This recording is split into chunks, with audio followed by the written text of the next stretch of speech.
царство ще се оприличи на 10 девици, които си взеха светилниците и излязоха да посрещат младоженеца.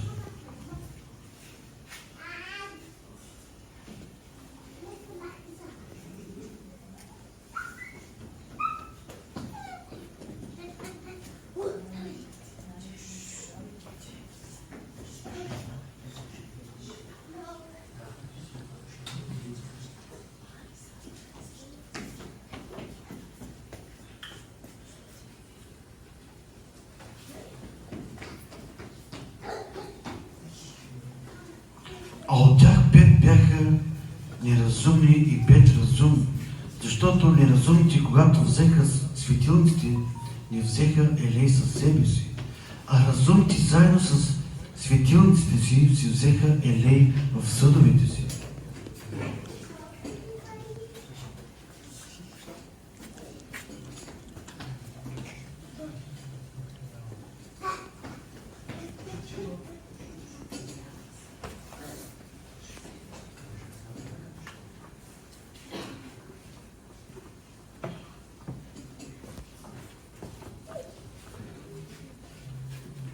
И докато се бавеше младоженеца, трямка обхвана всички и заспаха.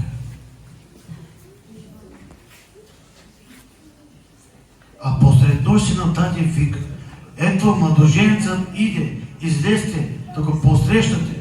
Тогава всички онези девици станаха, приготвиха светилниците си, а неразумните казаха на разумните: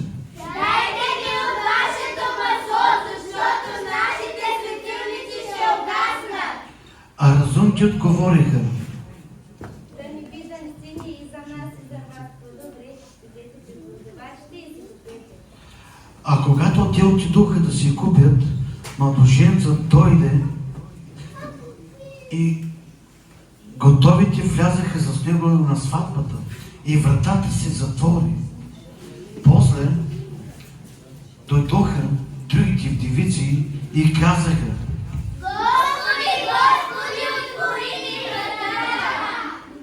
а той отговори: истина ви казвам, не ви познавам, и така идете, защото не знаете нито деня, нито часа, който човешкият син ще дойде. Амин.